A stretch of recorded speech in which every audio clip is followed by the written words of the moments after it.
మీరు పూజా మందిరంలోకి వెళ్ళి కూర్చోగానే విష్ణునామంతో ప్రార్థన ప్రారంభం కావాలి. అందుకే ఓం కేశవాయ స్వాహ, ఓం నారాయణాయ స్వాహ, ఓం మాధవాయ స్వాహ, గోవింద విష్ణు మధుసూదన త్రివిక్రమ వామన శ్రీధర హృషికేశ పద్మనాభ దామోదర సంకర్షణ అని ఒకవేళ మనకి సరిగ్గా చెప్పడం చేత కాదేమోనని ఋషులు నిర్ణయించేశారు. అసలు పూజ ప్రారంభమే ఆచమనంతో, ఆచమనం విష్ణునామాలతో. ఆ విష్ణువు యొక్క శక్తి మీ యందు ప్రసరిస్తే మీకు సాయంకాలం వరకు ఆ ప్రజ్ఞ అలా వెడుతుంది. ఎందుకంటే జాగృతిలో ఉన్నప్పుడే మీరు ఇంద్రియాలని మనస్సుని ఈశ్వర స్వాధీనం చెయ్యాలి. దీనికి కావలసిన ప్రజ్ఞ, మీ ఆలోచనల్ని చక్కదిద్దుకోగలిగిన ప్రజ్ఞ మీ యందు ప్రసరిస్తుంది. కాబట్టి విష్ణు పూజతో రోజు ప్రారంభం కావాలి, విష్ణునామంతో ప్రారంభం కావాలి. తరువాత మీరు అభిషేకం చేసుకోవచ్చు, శివార్చన చేయవచ్చు. నేను అలా చెయ్యవద్దని నేను చెప్పట్లేదు. విష్ణునామంతో ప్రారంభించాలి. మనకి భగవంతుడు ఒక్కడే, కానీ మనకి ప్రయోజనం చేకూర్చడానికి అన్ని రూపాల్ని పొందాడు. రాత్రి నిద్రపోయే ముందు శాస్త్రం అంది 11 మార్లు. ఇంకా నువ్వు నామం చెప్పేసిన తర్వాత ఇక మాట్లాడకూడదు. 11 మాటలు శివ శివ శివ శివ శివ శివ శివ అని 11 మాటలు అనుకుని విశ్రాంతి స్థానమునకు శరీరమును చేర్చేయాలి. ఇక పడుకున్న తర్వాత ఇక మాట్లాడడం. ఇప్పుడు ఈ శివానుగ్రహం స్వల్పకాలిక లయం. సృష్టిని దర్శనం చేశాడు, స్థితికారకుణ్ణి ప్రార్థన చేశాడు.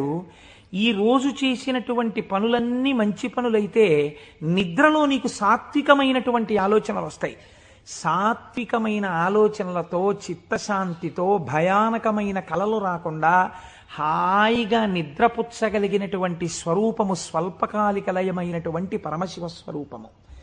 శివనామం చెప్పి నిద్రపోతే నిద్రా సమాధి స్థితి, అది సమాధి స్థితి అవుతుంది.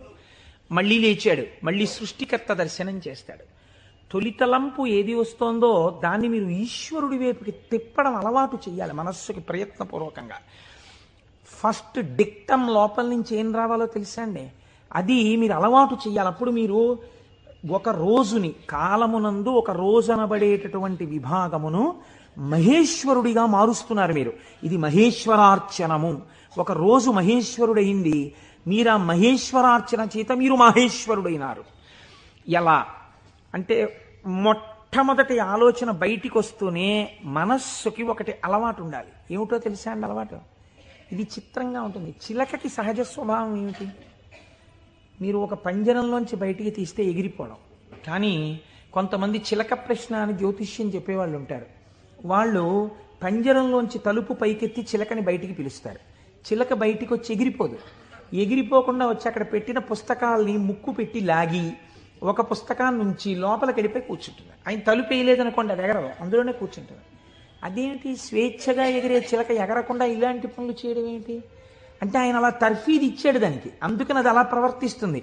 మీరు కూడా మీ మనస్సుకి తర్ఫీదు ఇవ్వడం మీకు రావాలి. నిద్ర లేవగానే అది మొదటి సంకల్పం ఏం చెప్పాలో తెలుసా అండి? ఇప్పుడు నీ ఇంట నీ ఆరాధ్య దైవము, నీ కులదైవం ఎవరున్నారో వారు నువ్వు పడుకున్న వైపు నీ తల ఇటువైపు ఉన్నది. సాధారణంగా నిద్రపోయేటప్పుడు ఎడమ వైపుకి నిద్రపోమ్మని శాస్త్రం. నువ్వు కొంచెం ఓరగిలా పడుకుని కొద్దిగా తల కుడిపక్కకి తిప్పి నీ కన్నులు విప్పితే నీ దృష్టి ప్రసారము తిన్నగా నీ కులదేవతా స్వరూపము మీద పడుచున్నది. అది లక్ష్మీనారాయణులు కానివ్వండి, పార్వతీ పరమేశ్వరులు కానివ్వండి. నేను దాని యందు అభ్యంతర ప్రకటన చెయ్యను, ఉన్నది ఒకటే పరబ్రహ్మం. కనుక ఇది మొదటి ఆలోచన కావాలి. ఇది మనస్సుకి మీరు అలవాటు చేయాలి. అంతేకాని టైం అయిపోతోందని గడియారం వంక చూస్తూ కంగారుగా లేవడం అలవాటు కాకూడదు.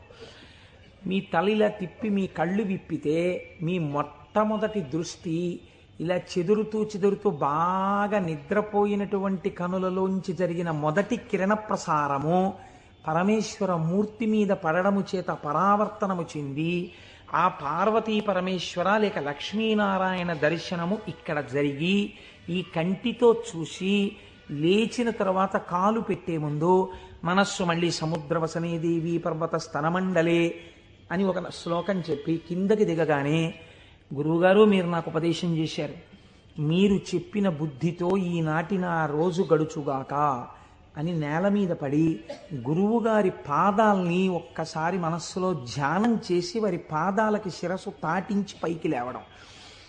ఇది మీకు అలవాటైందనుకోండి, మీకు తెలియకుండా మీరు మొదటి ఆలోచన రావడానికి సాక్షి.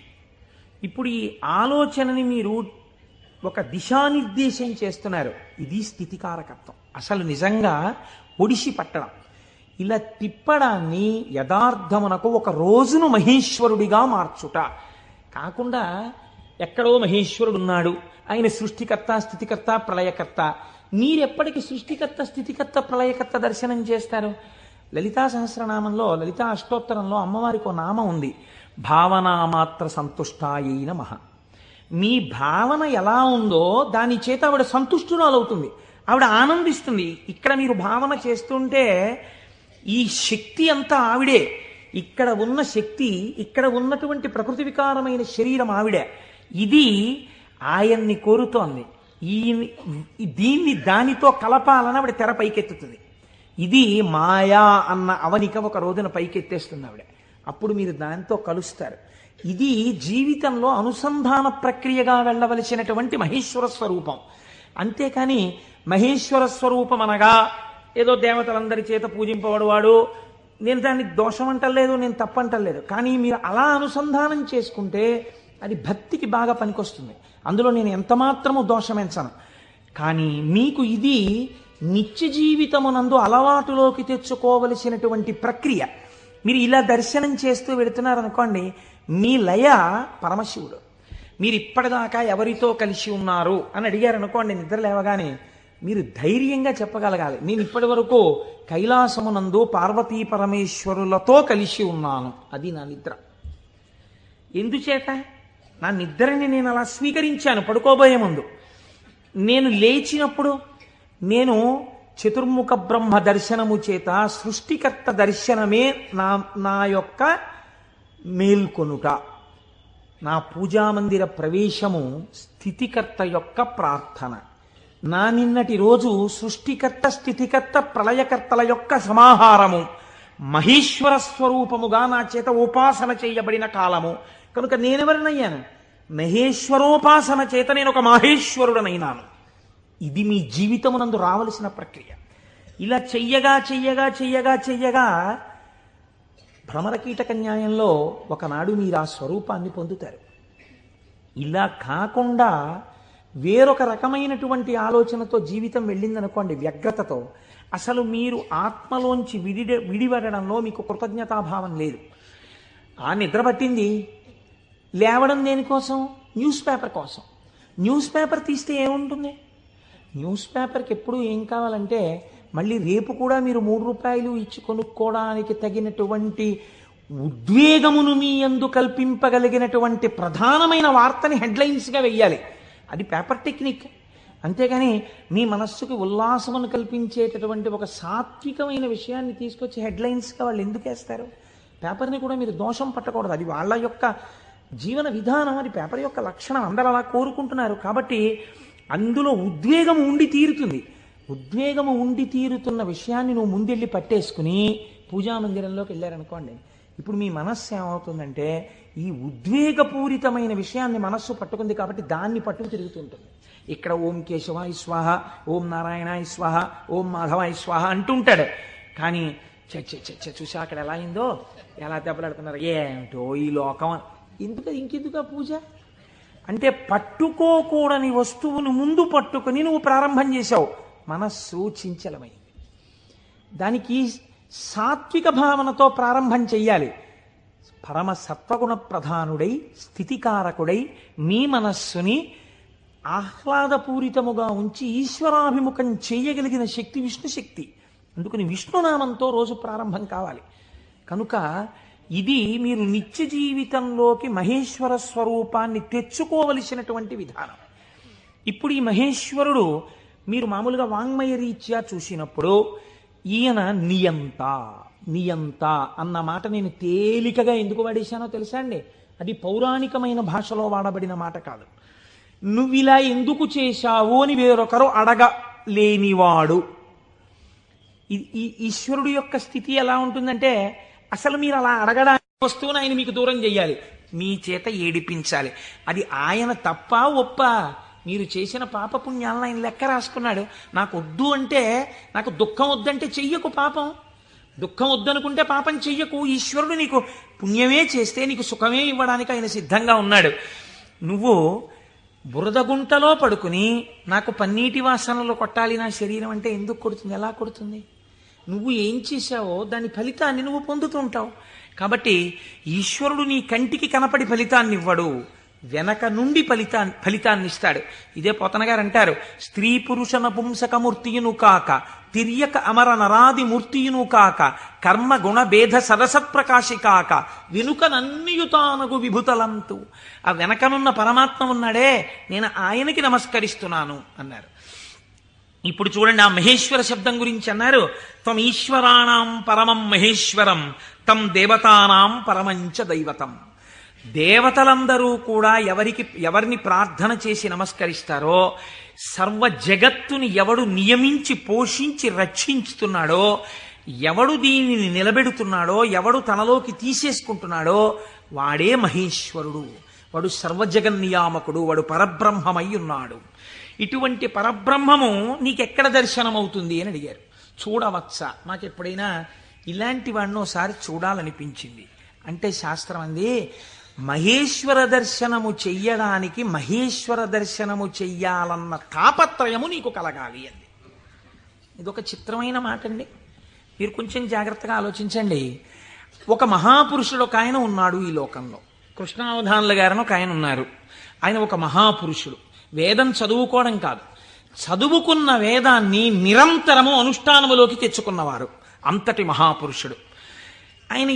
అలాగా అండి, అంటే ఏం చేస్తుంటారండి అంటే, 4 ఆవుల మధ్యలో తుఫాన్ వచ్చి పాక కొట్టుకుపోతే 10,000 రూపాయలు పట్టుకొచ్చి ఎవరో ఇస్తే శివాలయం కట్టడానికి విరాళం ఇచ్చేసి, శివుడికి ముందు గుడి కట్టండి తర్వాత నేను ఉంటాను లేండని ఆవుల మధ్యలో కాపరం చేసి బతికినవాడు.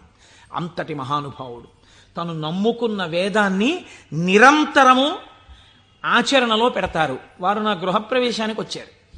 వస్తే ఆ రోజు నేను కొంచెం ఈ సంభారాలన్నీ పూర్తి చేసుకుని వేద పఠనం ఏర్పాటు చేసి నేను ఇంట్లోకి వెళ్ళేటప్పటికీ కించిత్ అసుర సంధ్య వేళయింది. నేను వెళ్ళేటప్పటికి వారు వెళ్ళిపోతున్నారు. అరేదే ఇదేంటి వెళ్ళిపోతున్నారు కృష్ణావధానులు గారు? అలా వెళ్ళిపోరే, ఈ కోటేశ్వరరావు మనం వచ్చేటప్పటికి లేడు, స్వాగతం చెప్పలేడని కోపగించుకుని వెళ్ళిపోయే మనిషి కారేవారు, ఎందుకు వెళ్ళిపోతున్నారు? ఓహో అసుర సంధ్య వేళ, సంధ్యావందనానికి వెళుతూ ఉండాలి అనుకున్నాను. ఎవరినో పిలిచి కృష్ణావధానులు గారు ఎక్కడికి వెళుతున్నారండి? వెంకటేశ్వర స్వామి గుళ్ళో కూర్చుని సంధ్యావందనం చేసుకోవడానికి వెళుతున్నారు. ఆయన సంధ్యావందనం చేయలేదనుకోండి, మీరు నేను అడుగుతామా, అయ్యా మీరు సంధ్యావందనం ఎందుకు చేయలేదండి అని? ఎక్కడ నుంచో కష్టపడి కాకినాడ వచ్చి ఆ వేళకి మాత్రం సభలోంచి లేచి వెళ్ళిపోయి వెంకటేశ్వర స్వామి గుళ్ళో కూర్చొని సంధ్యావందనం చేసుకుని మళ్ళీ తిరిగి వచ్చి సభలో కూర్చున్నారు ఆయన. ఇది తాను చదివినటువంటి వేదాన్ని, తాను తెలుసుకున్న విషయాన్ని ఆచరణలో పెట్టడం. దీనిని శ్రద్ధ అంటుంది శాస్త్రం. నీకు చెప్పడం కాదు, నీకు అనుష్ఠాన పర్యంతమునందున్నదా, దీనికి ఎవడో చూస్తాడని కాదు, ఈశ్వరుడు సర్వసాక్షి చూస్తున్నాడన్న బెరుకు నీకుంటే ఒకడు చూసి మెచ్చుకోవాలని నువ్వు చెయ్యవు. నీ చెయ్యడం నీ విధి అని నువ్వు చేస్తావు. ఇప్పుడు నువ్వు అటువంటి మహాపురుషుడు ఒకడు ఉన్నాడు, నువ్వు తెలుసుకున్నావు. ఇప్పుడు మీ మనస్సు ఏమవుతుంది? ఎప్పుడైనా కృష్ణావధానుల గారిని చూద్దామనిపిస్తుంది కదండి. ఇప్పుడు రేపు సుబ్రహ్మణ్యేశ్వర స్వామి వారికి మనం ఇక్కడ ఉత్సవం చేయబోతున్నాం.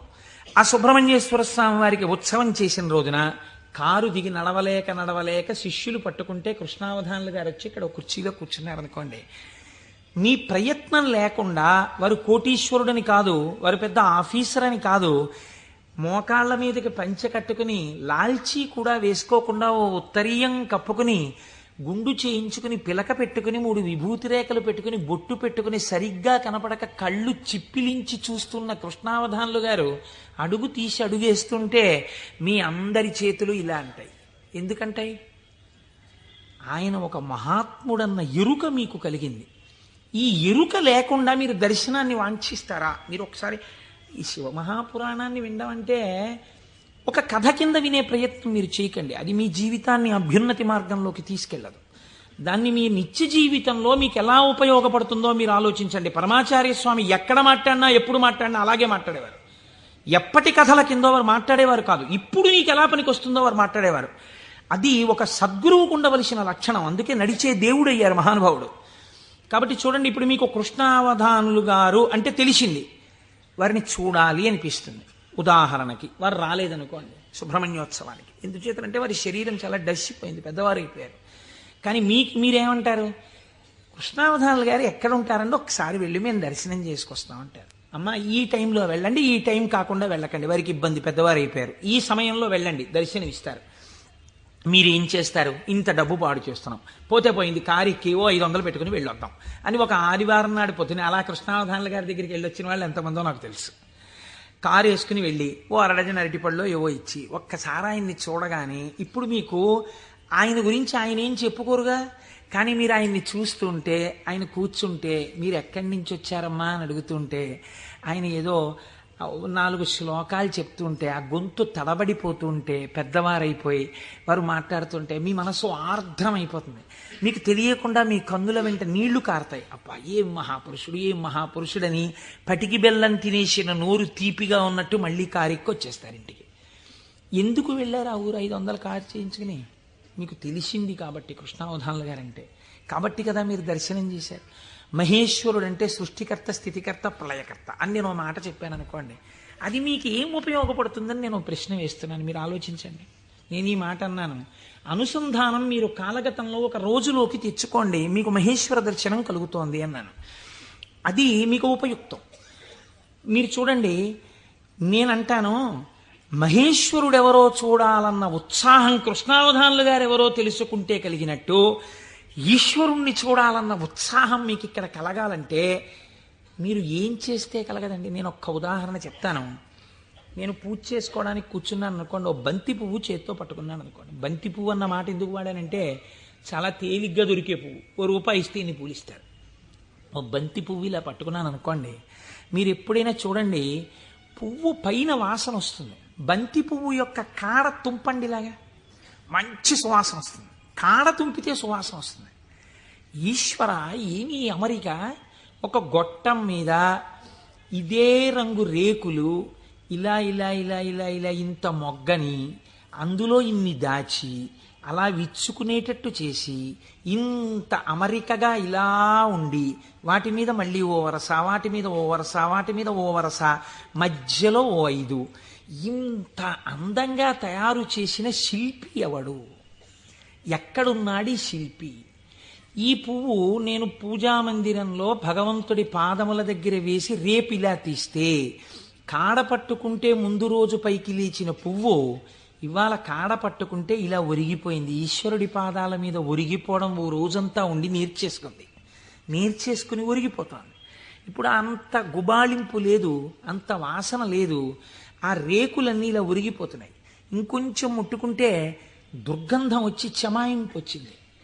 ఎవరసలు దీన్ని ఇలా ఆ బంతి మొక్కలోంచి దీన్ని తెచ్చినవాడు, ఇంత విచ్చుకునేట్టు చేసినవాడు, ఇది ఇలా ఒడిలిపోయేట్టు చేసినవాడు ఎక్కడున్నాడు అని మీకు అనుమానం వచ్చింది అనుకోండి, అప్పుడు మీ పూజ ఆర్తితో ఉంటుంది. వాడే అటువంటి వాడై ఉన్నాడు, వాడు ఈ జగత్తునంతటినీ ఇలాగే సృష్టించి నిర్వహించి లయింపచేస్తున్నాడు, వాడే నా ఆరాధ్య దైవం అడిగో పూజామందిరంలో అని మీరు ఓం నిధనపతయే నమః అని పువ్వేయండి, రమించిపోయింది మీ హృదయం. ఇది మహేశ్వర దర్శనము.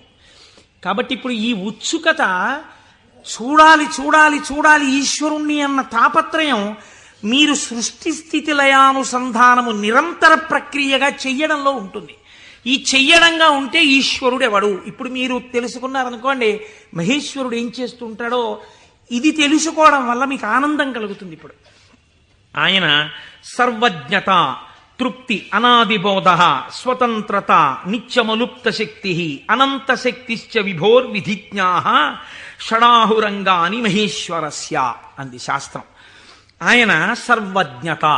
నేను ఇక్కడ కూర్చుని ఉన్నాను అనుకోండి, నేను ఈ సభలో జరుగుతున్న విషయాన్ని పసిగట్టగలను. అసలు అది కూడా ఒక్కొక్కసారి జరగదు. ఎందుచేత అంటే నేను ఒక్కొక్కసారి అడిగినటువంటి ప్రశ్న కొంతమందికి ఈయన నిజంగానే అడుగుతున్నాడా అనిపించవచ్చు. ఎందుచేత అంటే మీరు నిన్నను కోటేశ్వరారు నిన్న ఉపన్యాసానికి వచ్చాను, నిన్న మీరు వచ్చారా అంటే అదేమిటి మీ ఎదురుగుండానే కదండి కూర్చున్నాం అంటారు. నాకు స్ఫురణలోకి వెళ్ళదు. ఎందుకు వెళ్ళదు అంటే, నేను ఒక విషయాన్ని ప్రతిపాదన చేస్తున్నప్పుడు నా మనస్సు అసలు ఆ విషయం మీద రమిస్తే కదా అది వాక్కులుగా బయటికి వచ్చేది. నా మనసే రమించలేదనుకోండి, నా మనస్సు లోపల దర్శనం చేయట్లేదనుకోండి, మీకు వాక్కులుగా ఎలా వస్తుంది నా నోటి నుంచి? నా మనస్సు అక్కడ ఉండిపోయినప్పుడు నా కన్నులు ఇలా తిరిగినా ఏవో కళ్ళంలోంచి మనస్సులోకి ఎడతాయి. కానీ ఇవన్నింటినీ మనసు పట్టుకుంటోందని మీరు అనుకుంటున్నారా? పట్టుకోవట్లేదు. ఎందుకనంటే ఆ మనసు వేరొక వస్తువును పట్టుకుని ఉంది. దానికోసం ఉపన్యాసం చెప్పడం, ఇంకో ప్రయోజనం కోసం కాదు. ఇలా కూర్చుంటే కాసేపు పట్టుకుంటుంది ఆ వస్తువునని.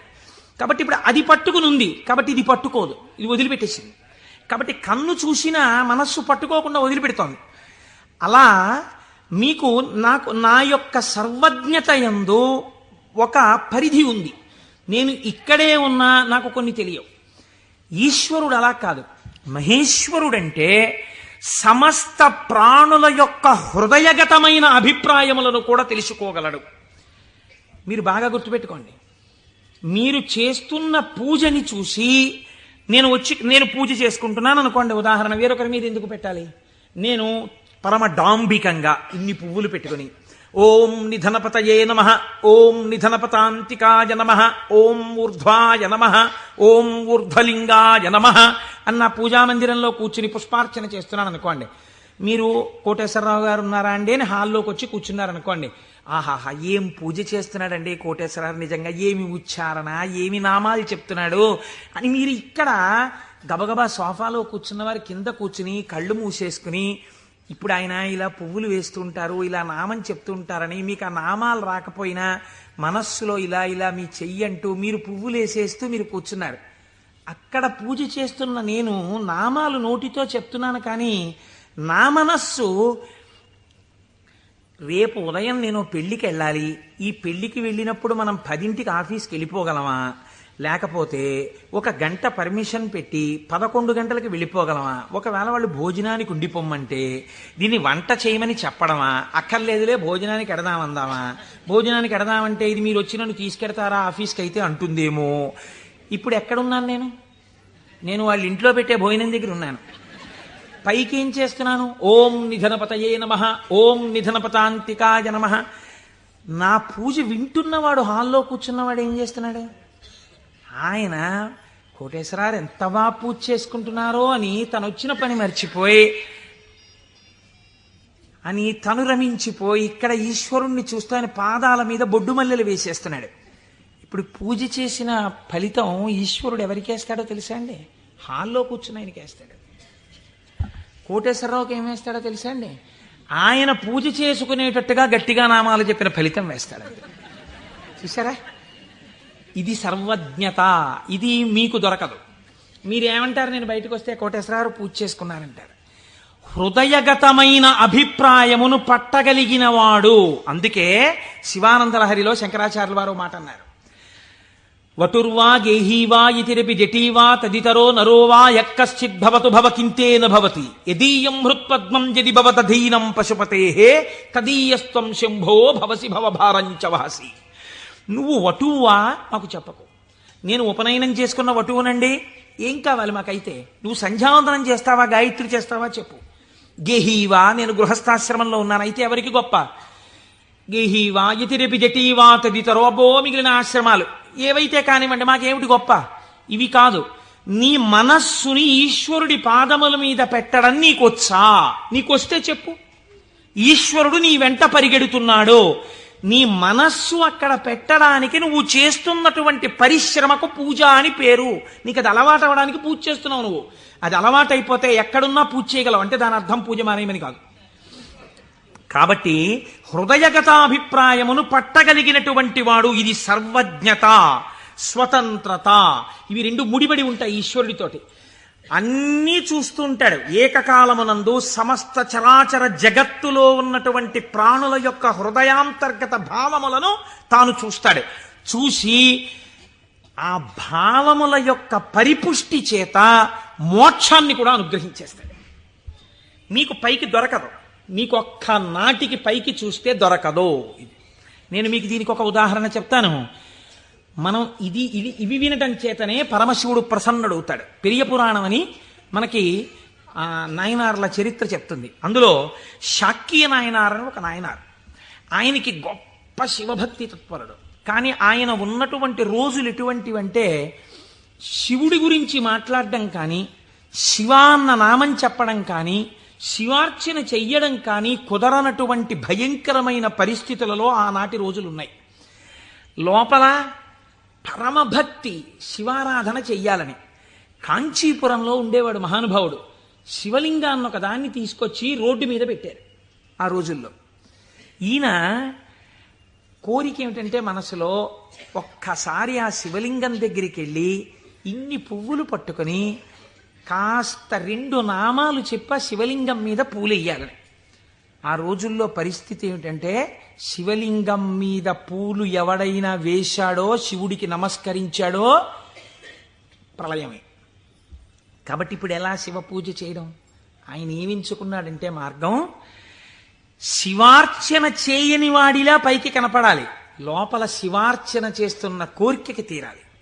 అందుకని ఆయన అటుగా వెడుతూ రోజు అన్నం తినే ముందు కళ్ళంబట నీళ్లు పెట్టుకుని, శివ నీ పూజ చెయ్యకుండా ఎలా తిననయ్యా అన్నమని ఆ రోడ్డు మీద ఉన్న శివలింగం దగ్గరికి వెళ్ళి శివుడివా నువ్వు శివుడివా అనో రాయి తీయడం. ఇంత పెద్ద చామంతి పువ్వు నా చేత్తో పట్టుకున్నాను అనుకుని శివట నిలబడేసేవాడు.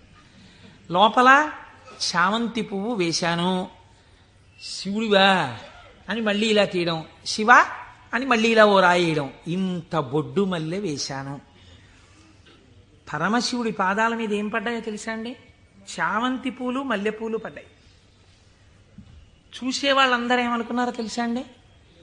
వీడు అసలు నిజంగా మన మాట వింటున్నవాడు, చూసావా శివలింగం మీద రాళ్ళు వేస్తున్నాడు వీడు, వీడిని మనం చాలా గౌరవంగా చూడాలనుకున్నాం. లోకానికి అర్థం అవుతుందా, శివుడికి అర్థం అవుతుందా? శివుడికి అర్థం అవుతుంది. ఇది శాక్యనాయనార్ జీవితం.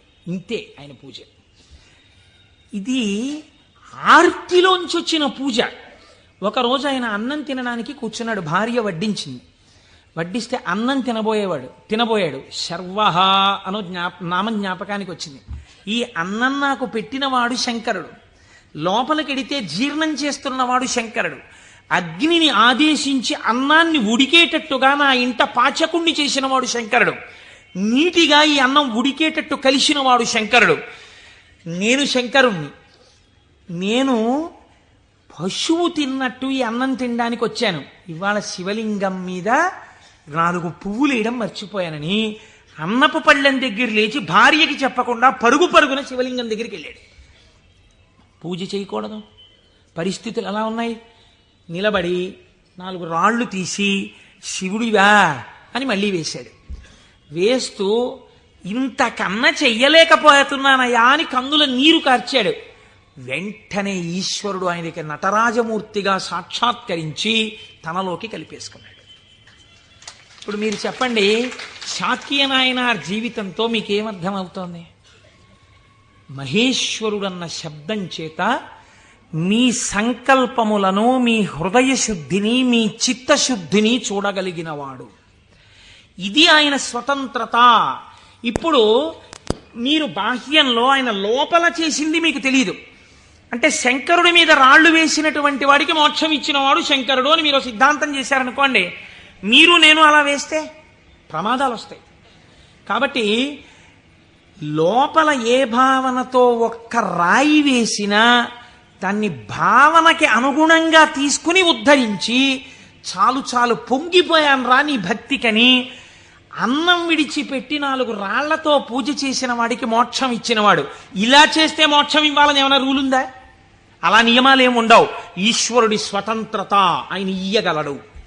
ఇది మహేశ్వర శబ్దము చేత ప్రతిపాదింపబడుతుంది. ఇది ఆయన శక్తికి లోపం ఉండదు. ఆయన ఇది చేశాడు కాబట్టి ఇంక ఇది చెయ్యలేడని మీరు చెప్పలేరు. ఆయన శక్తి క్షీణించిపోయిందండి, ఆయన అలిసిపోయాడండి, అలా ఏం ఉండదు. నిరంతర ఉత్సాహముతో ఉంటాడు. ఎప్పుడూ ఆయన శక్తి క్షీణించడం అన్నది ఉండదు. అటువంటి వాడెవడో సర్వజ్ఞత, తృప్తి అన్న మాట ఎప్పుడు వస్తుందండి?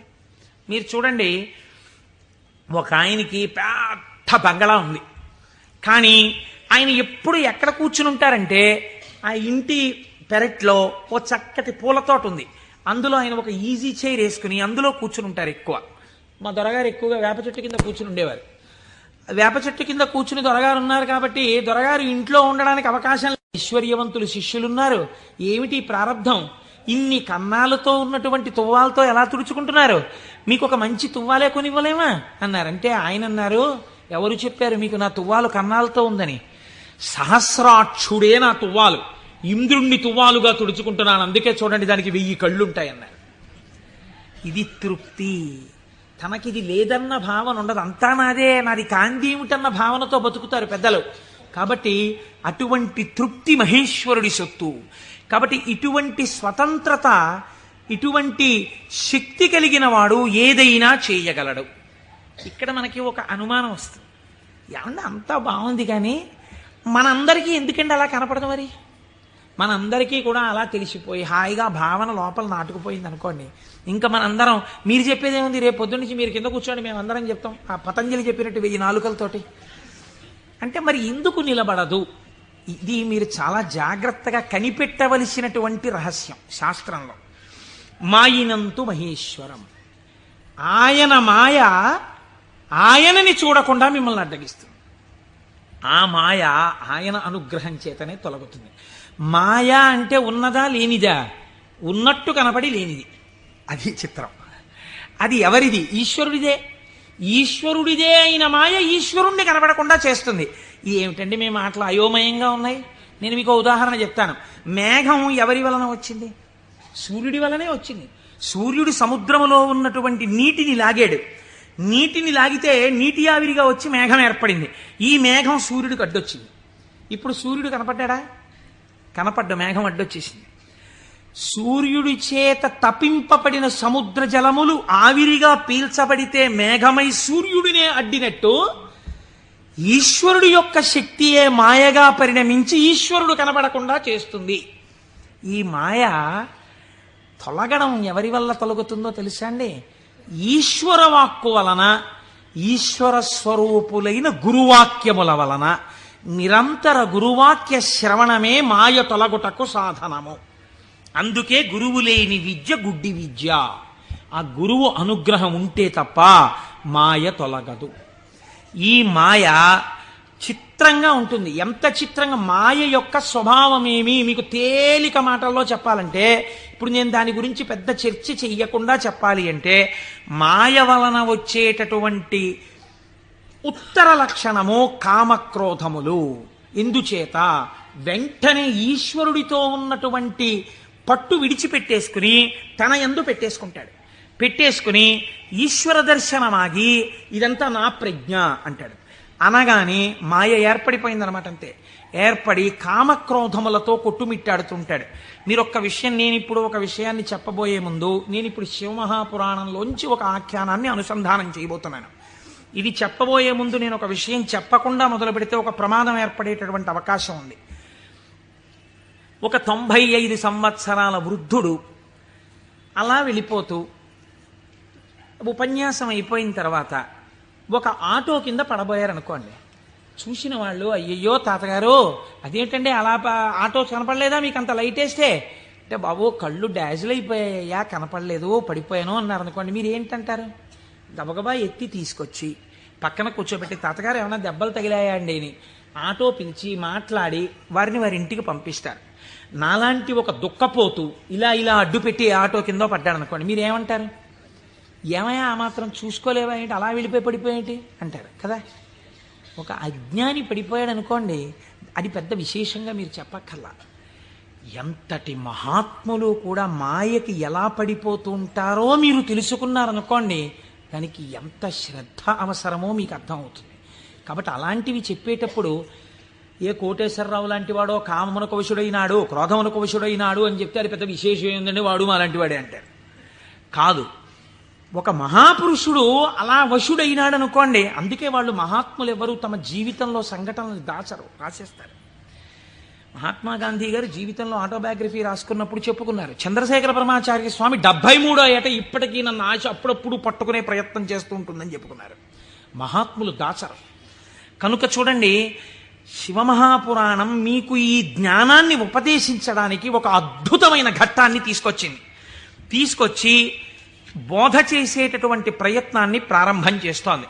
ఒకానొక సమయంలో నారద మహర్షి హిమవత్ పర్వతము యొక్క క్రింది భాగమునందు గంగానది ప్రవహించేటటువంటి ప్రాంతంలో పరమశివుడు ఎక్కడ కూర్చుని తపస్సు చేశాడో అటువంటి గుహలో కూర్చుని పరబ్రహ్మమును గూర్చి తపస్సు చేశాడు. తపస్సు చేస్తున్నప్పుడు ఇంద్రుడు మన్మధుణ్ణి పిలిచి ఒక మాట చెప్పాడు.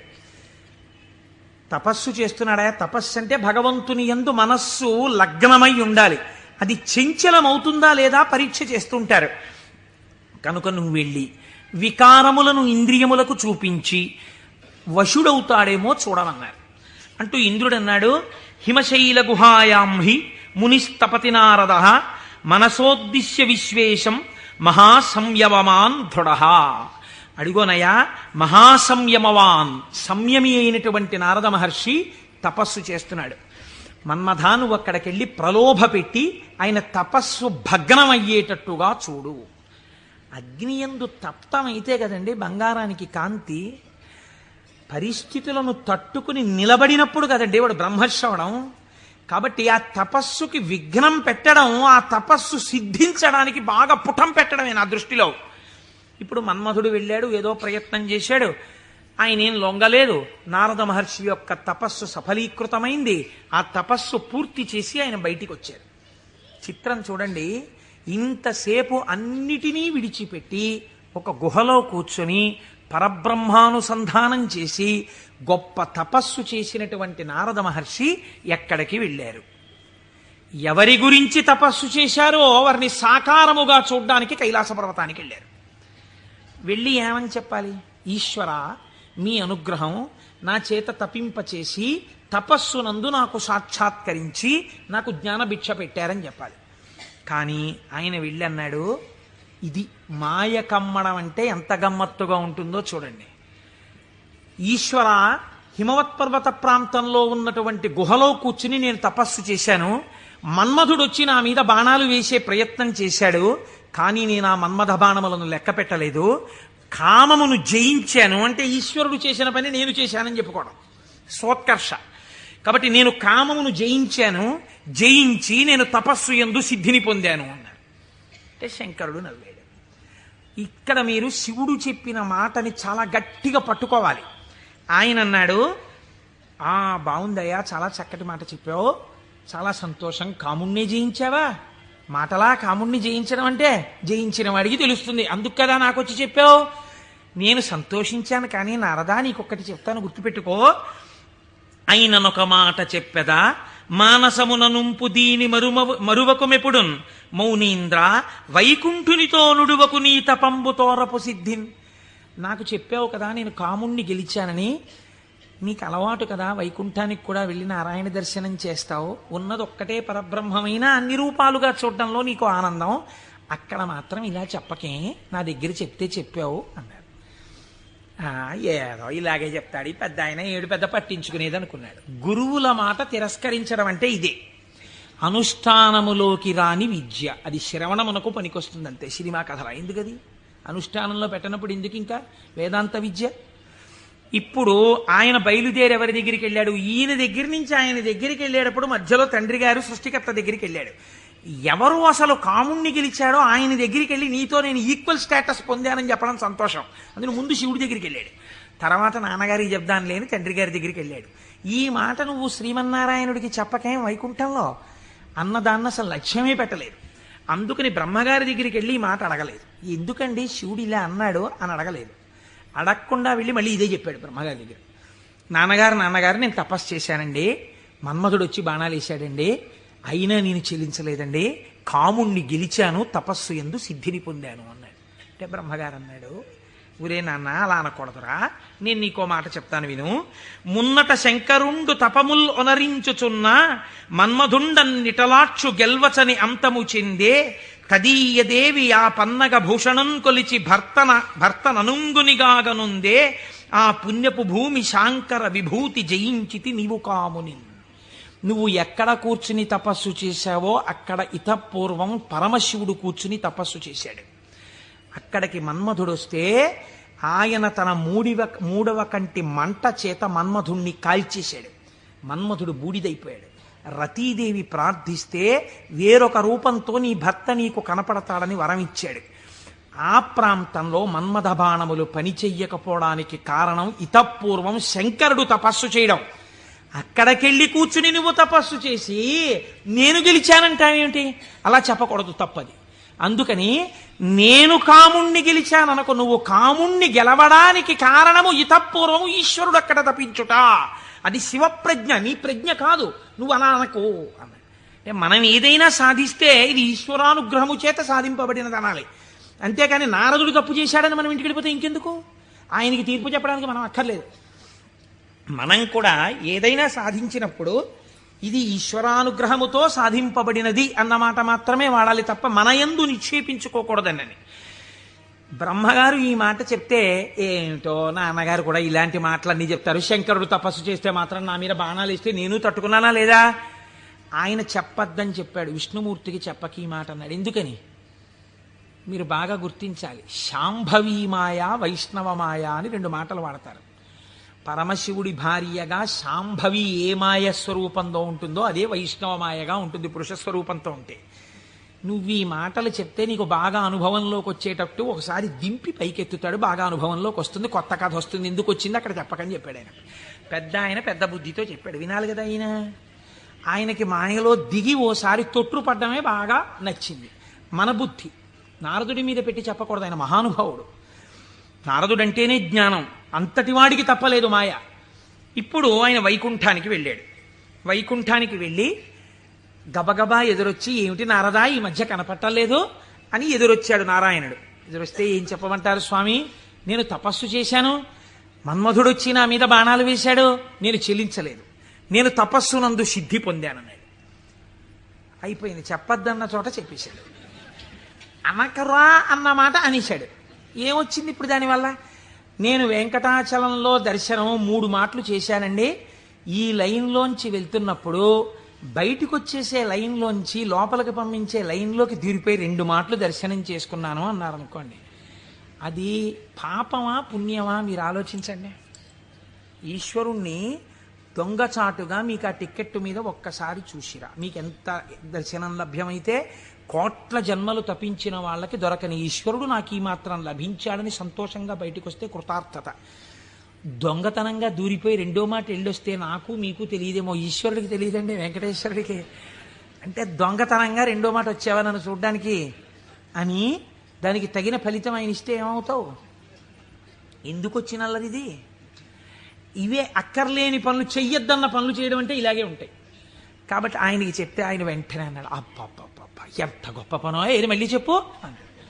నేనండి తపస్సు చేసి మన్మథ బాణాలు పడితే లొంగకుండా సిద్ధి పొందాను.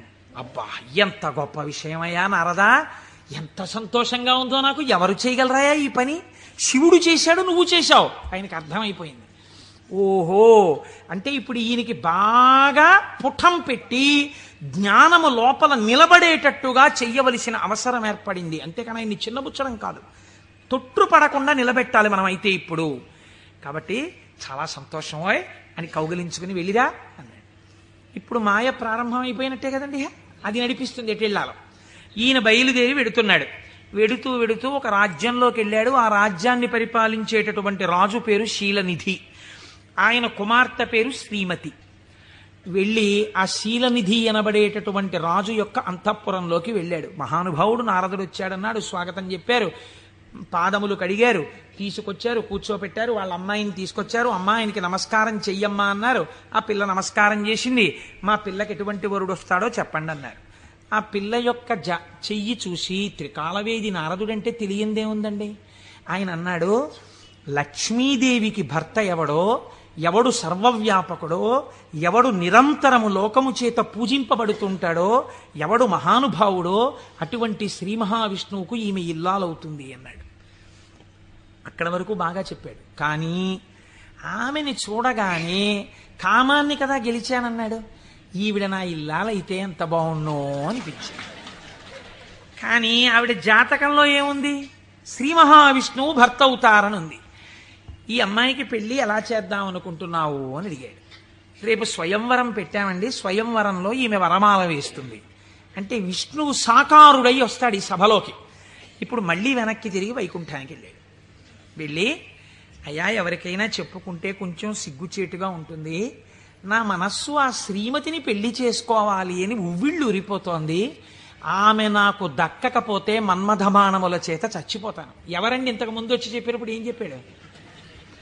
మన్మథబాణములను గెలిచి తపస్సునందు సిద్ధి పొందానని చెప్పినవాడు వెనక్కి తిరిగి వెంటనే వచ్చి చెప్తున్నాడు ఇది మాయా అంటే. చూడండి, ఆమె నా ఇల్లాలు కాకపోతే నేను మన్మథబాణములకు చచ్చిపోతాను, నన్ను బతికించవయ్యా, నేను బతకాలంటే నీ రూపం నాకు రావాలి, నీ రూపం నాకు వస్తే ఆమె నా మెళ్ళలో మాల వేస్తుంది, అప్పుడు పెళ్లి చేసుకుంటాను, అందుకని నీ రూపం నాకు ఇవ్వా అని అడిగాడు. అడిగితే ఆయన మహానుభావుడు శ్రీ మహావిష్ణువు, ఆయన ఎంత చమత్కారం చేశాడో చూడండి. హరియొసగెన్మునిక మనోహరమగు తన మేని రూపు నర్రు వరుకు బైహరి శిరసున్ కూరిచే, ఇది అరయక ముని కూరుచుండె అచట మురియుచున్. హరి శరీరాన్ని ఇచ్చాడు, హరిశిరస్సుని ఇచ్చాడు. హరి అంటే రెండు అర్థాలు. హరి అంటే పాపములను హరించే శ్రీ మహావిష్ణువు, హరి అంటే కోతి. హరి శరీరాన్ని కింద వరకు ఇచ్చాడు, కోతి తలకాయని పైనిచ్చాడు. నువ్వు హరి రూపాన్ని కదా అడిగావు, హరి రూపాన్ని ఇచ్చానన్నాడు. మాట తప్పనట్టు. ఆయన ఎంత తెలివైనవాడో చూడండి. ఈయనకేం కనపడుతుంది? ఇలా చూసుకున్నాడు.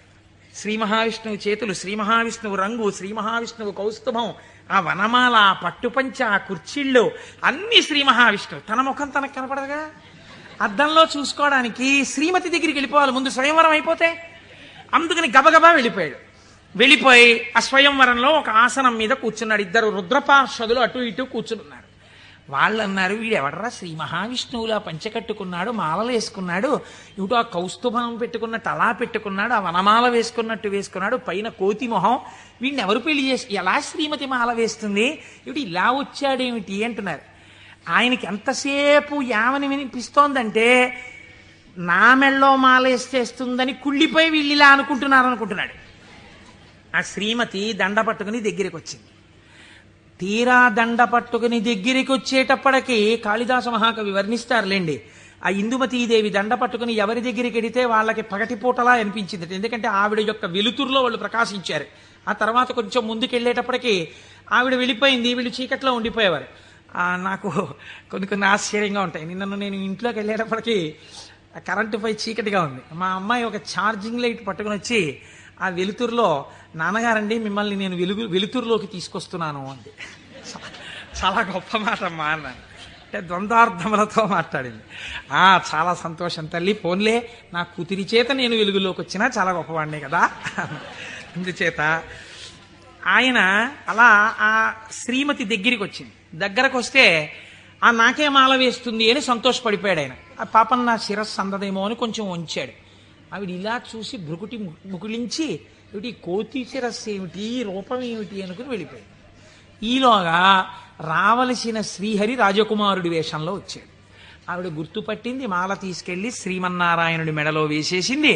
ఈవిడ్ని తీసుకుని ఆయన చక్కబోయాడు వైకుంఠానికి. ఈయనకి ఎక్కడ లేని బాధ కలిగింది. ఈలోగా పక్కనున్న రుద్రపార్షదులు ఇద్దరు అన్నారు, ఏమయ్యా నీకు ముందే చెప్పాం, కోతి మొహం వేసుకుని సభలోకి వచ్చావేమిటయ్యా అని, నిన్నెవరు పెళ్లి చేసుకుంటారనుకున్నావయ్యా అన్నారు. అనేటప్పటికీ వాళ్ళిద్దరికీ కూడా మీరు రాక్షసయోనుల యందు జన్మించెదరుగాక అని చెప్పించాడు. తప్పెవరిది? ఒప్పు చెప్పిన వాళ్ళెవరు? ఒప్పు చెప్పిన వాడికి తపఫలితంతో శాపం ఇచ్చాడు. మాయా ప్రభావము కామక్రోధముల యందు ఎలా తిప్పుతుందో చూడండి. శపిస్తే వాళ్ళెటువంటి స్థితిలో ఉన్నారు? ఇదంతా శివేచ్ఛ అని వాళ్ళు నమ్మారు. ఇది పరమభక్తి. వాళ్ళకి ఆ కష్టమే వచ్చినా ఇది కూడా ఈశ్వర శాసనమే అనుకున్నారు. వారులు జ్ఞానధనము చేకూరిన వారౌటమదిని కుందకయే శివేచ్ఛారీతి నడచునని అన్నారదునిన్ దూరరైరి నడచి రెచటికో. వాళ్ళు ఇదేమిటయా మమ్మల్ని ఇలా శపించావు, నువ్వు కోతి మొహం పెట్టుకుని వచ్చి అని చెప్పి తిరిగి శపించకుండా ఇది కూడా శివేచ్ఛే అని వాళ్ళు వెళ్ళిపోయారు. వాళ్ళు మహాజ్ఞానులు. ఇప్పుడు ఈయన గబగబా మళ్ళీ వైకుంఠానికి వెళ్ళాడు. వైకుంఠానికి వెళ్ళి ఎంత పనిచేశావయ్యా శ్రీమన్నారాయణ, నీ రూపం నాకు ఇమ్మని అడిగాను, హరి రూపం ఇమ్మని అడిగితే హరి రూపం హరి శిరస్సు కోతి శిరస్సు పెట్టావు. దానివల్ల శ్రీమతిని నువ్వు పెళ్లి చేసుకున్నావు, నాకు కాకుండా చేశావు. నన్ను ఎంత అవమానాలు పాలు చేశావు, ఇది రేపు పొద్దున శివపురాణంలోకి ఎక్కేస్తుంది. ఓ చేతకాని కోటేశ్వరరావు చెప్పడం మొదలెట్టేస్తాడు. నా బతుకు బజార్లో పెట్టేశావు నిన్ను వచ్చి అడిగినందుకు. ఎంత రహస్యంగా అడిగాను, దానికి ఎంత కథ సృష్టించావు. చూడు నా కడుపు ఎంత మండిపోతుందో. మరియున్ వానర ముఖమును సరియని నాకిచ్చినట్టి చందమునకు వానరులే శరణం బౌదురు నరుడవు నీ వగుచు వగగ నంగల అవని. నీవు ఒకానొక నాడు నరుడవై పుట్టి అందచందాలు కలిగిన భార్య దూరమైపోతే అరణ్యంలో పడి ఏడిస్తే ఈ కోతి ముఖం ఉన్న వాళ్లే వచ్చి సహాయం చేసి నీ భార్యతో నిన్ను కలుపుతారు, నిన్ను శపిస్తున్నానన్నాడు. మహానుభావుడు కనుక శ్రీమన్నారాయణుడు దాన్ని కూడా లోకానికి ధర్మ మార్గం నేర్పడానికి రామావతారమునందు సీతావియోగంగా తీసుకున్నారు. ఇప్పుడు ఈ శాపవచనాన్ని కూడా విడిచిపెట్టేశాడు. ఇద్దరిని శపించేశాడు, భగవంతుణ్ణే శపించాడు, రుద్రపార్షదుల్ని శపించాడు, కామమునకు వశుడయ్యాడు. ఇప్పుడు స్వస్థత కలిగింది. ఏమిటి నేను పొందింది అనుకున్నాడు. చిచ్చి చిచ్చి, ఎక్కడి నా జన్మ, ఎక్కడి తపస్సు, ఎక్కడి మహతి. ఆనాడు శంకరుడు చెప్పాడు, నేను గెలిచానని అనద్దు, ప్రత్యేకించి వైకుంఠంలో ఈ మాట చెప్పకు సుమా అని చెప్పాడు ఆయన. అక్కడే చెప్పాను. కాబట్టి శివవాక్కు గురువాక్కు, ఏది అనకురా, ఏదైనా ఈశ్వరుడు ఇచ్చాడను నీకు ఇబ్బంది ఉండదు. అంటే వీడు ఏదైనా సాధించేటప్పటికి నాదంటాడు, ఏదైనా పోయేటప్పటికి దిక్కుమాల దేవుడు ఏం చేశాడు నాకంటాడు. రెండూ పాపకర్మలే. కాబట్టి ఇప్పుడు ఆ మాయ తొలగింది. ఇప్పుడు శ్రీమన్నారాయణుడిని చూసి అన్నాడు, ఎట్లు మహాత్మా నిన్ను శపించిన దోషము నాకు బాయు, నీ వెట్లు భరించి యొందగల వీచెడు తాపసి ఏవయైన ఈ తిట్లు సహింపరానివిక, తీండ్రపుటల్కను ముక్క ముక్క యౌనట్లుగా నన్ను చెండదగు అండజకేతన చక్రధారచేన్. యుక్తాయుక్త విచక్షణ మరిచి నేను మాట్లాడినటువంటి మాటలకి నా యొక్క నాలుకని ముక్కలు ముక్కలుగా కత్తిరించెయ్యాలి. ఎంత మాత్రము ఇంకా జాగు చెయ్యకుండా, మహానుభావ, అండచకేతన అంటే గుడ్డులోంచి పైకొచ్చినటువంటి గరుత్మంతుడు నీ యొక్క ధ్వజమునకు చిహ్నముగా కలిగినటువంటి వాడా, మహానుభావ నీ చక్రధారల చేత నా నాలుకని ముక్కలు ముక్కలుగా కత్తిరించేవయా, అప్పుడు కాని నేను చేసిన పాపం పోదని కన్నీటి ధారలతో ఆయన పాదాల్ని అభిషేకించి ఆయన కాళ్ళ మీద పడ్డాడు. నారదుడు కాబట్టి అంత తొందరగా మళ్ళీ స్వస్థితిని పొందగలిగాడు. మనం కొన్ని కోట్ల కోట్ల జన్మలు తిరుగుతుంటాం. మీరు చూడండి, రామాయణంలో సీతావియోగానికి కారణమైంది ఒక రజకుడి మాట. అదే రజకుడు మళ్ళీ ద్వాపర యుగంలో రజకుడిగా వచ్చాడు. కృష్ణ భగవానుడు వెళ్ళి 4 చీరలు ఇవ్వయా, పంచెలు ఇవ్వయా, కట్టుకుంటానన్నాడు. ఎట్టట్రా మనుజేంద్ర చేలములు మీ కియ్యంబాడియే మిరలుం కట్టంబోలుదురే, పయోఘృతదది క్షీరంబులన్ మెక్కి ఇట్లాడంజనుగాక, గొల్లలకు మీకి భంగి నోరాడెడిన్ కట్టా ప్రణంబులు కొలుపోయదుసు మీ కంసోద్ధతిన్ బాలక. ఆయన 4 పంచెలు ఇవ్వరా అంటే వీడు ఇన్ని మాటలు మాట్లాడాడు. ఎట్టెట్రా, ఏంట్రా నీకు రాజుగారి బట్టలు కావలసి వచ్చాయా? బాగా నందవ్రజంలో పాలు వెన్న తిని ఒళ్ళు కొవ్విందా? నీకు రాజు పంచెలు కావాలా? పంచె కట్టుకోవడం కాదురా, ఈ మాట తెలిస్తే కంసప్రభువుకి ఏమవుతావు తెలుసా, ముక్కలైపోతావు అన్నాడు. అంటే కృష్ణ భగవానుడు అన్నాడు, అన్నయ్య ఇంకొక అవకాశం ఇచ్చి చూశా, సరేనని ఒక పంచె ఇస్తే చేసిన పాపం తీసేద్దామని చూశా. యుగం మారిపోయినా వీడి బుద్ధి మారలా. ఈ తల ఇక మామూలుగా పనికిరాదు, నీ గుద్దొక్కటి గుద్ది 1000 వ్రక్కలు చేయన్నయ్యా శిరస్సునన్నాడు. ఒక్క గుద్దు గుద్ది 1000 ముక్కలు చేశారు.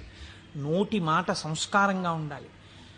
మాట సంస్కారంగా ఉండడం మొదట నేర్చుకుంటే చాలా తప్పులు దిద్దబడిపోతాయి. అందుకే శివుడు చెప్పింది ఈ మాట వైకుంఠంలో చెప్పకు. నీవు ఏది చేసినా ఈశ్వర ప్రజ్ఞకి ముడిపెట్టు. నీ కొడుక్కో ర్యాంక్ వచ్చింది, ఇది ఈశ్వరానుగ్రహం అండి. మా అబ్బాయికో ర్యాంక్ వచ్చింది. నువ్వు మంచి పంచ కట్టుకున్నావు, ఈశ్వరానుగ్రహం అండి. ఓ పంచ కట్టుకున్నాను. నువ్వు ఒక ఉపన్యాసం చెప్పగలిగావు, అది పరమేశ్వరానుగ్రహం అండి. నా చేత ఒక ఉపన్యాసం చెప్పించాడు, ఈశ్వరానుగ్రహం అండి. నేను శివమహాపురాణం వినగలిగాను అను. నేనన్న మాట అన్నావా ఇబ్బందిలోకి వెళ్ళిపోతావు. ఇది అనకు. మొదట దిద్దుకోవలసినది వాక్కు దిద్దుకో. రజోగుణ తమోగుణ భూయిష్టమైన వాక్కులు మాట్లాడకు, అవి నీ సంస్కారం అయిపోతాయి. ఈ సంస్కారము నిన్ను జన్మ జన్మాంతరములు తిప్పుతుంది. నారదుడు కాబట్టి మహానుభావుడు ఒక గంటలో సర్దుకున్నాడు. మనం ఎంతటి వాళ్ళం? మాయ ఎంత గొప్పదో చూడండి. ఇది మహేశ్వర శక్తి. ఈ మాయ ఎలా తొలగుతుంది అంటే దీనికి ఒక్కటే లక్షణం. ఆ మాయయే అమ్మవారి స్వరూపం. మీరు గట్టిగా ఆవిడ పాదాలు పట్టుకున్నారనుకోండి, పట్టుకుంటే ఆవిడే మిమ్మల్ని దగ్గరికి తీసుకుని, అందుకే చేతిలో పాశం పట్టుకుని ఉంటుంది. ఈశ్వర భక్తిని మీకిచ్చి మీ చేత ఈశ్వర సేవ చేయించి ఈశ్వరుడిలో మిమ్మల్ని ఆవిడే కలుపుతుంది. ఆవిడే ఆ పనినంతటినీ తీసుకుంటుంది. ఇది చిత్రంగా ఉంటుంది. ఎలా ఉంటుందంటే తరచుగా చెప్తూ ఉంటాను నేను ఒక కత్తి నేను అలా వెడుతూ ఉంటే రోడ్డు మీద ఒక దొంగ పరిగెత్తుకుంటూ కత్తి పట్టుకుని నా వెనక వచ్చాడు అనుకోండి, నేను పరిగెడుతుంటాను. దొంగ కత్తి పట్టుకుని నా వెంట పరిగెడుతుంటాడు. నేను ముందు పరిగెడతాను, నా వెనక దొంగ పరిగెడుతుంటాడు. పరిగెడుతుండగా దొంగ రాయి తన్నుకుని పడిపోయి కత్తి అంత దూరంలో పడిపోయింది అనుకోండి. ఇప్పుడు నేను నిజానికి దొంగనేం చేయగలిగిన ధైర్యం నాకేం లేదు, కానీ కత్తి తీసుకుని ఇలా నిలబడ్డాను నేను. దొంగ పరిగెడుతున్నాడు. ఇప్పుడు ఎందుకు పరిగెడుతున్నాడే? దొంగ చేతి కత్తి నా చేతిలోకి వచ్చింది. ఇన్నాళ్ళు మిమ్మల్ని తిప్పిన కామం, ఆ కామపాశాలు అమ్మవారి పాదాలు పట్టుకుంటే భక్తి పాశాలుగా మారిపోయాయి. ఈ మార్పుకి మీరు అమ్మవారి పాదాలు పట్టుకుంటే చాలా ఆవిడ మాయాశక్తి. ఇటు తిప్పిన ఆవిడ అటు తిప్పేస్తుంది. మాయాపాశాన్ని భక్తిపాశం చేసేస్తుంది.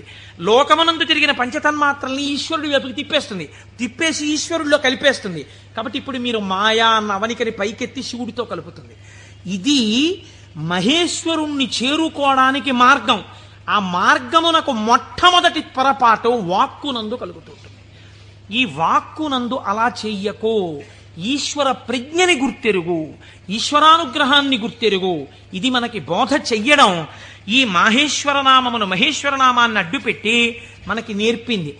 ఇదే పరమశివుణ్ణి పక్కనే ఒక చిత్రమైన నామంతో పిలుస్తారు. శంభు అని పిలుస్తారు.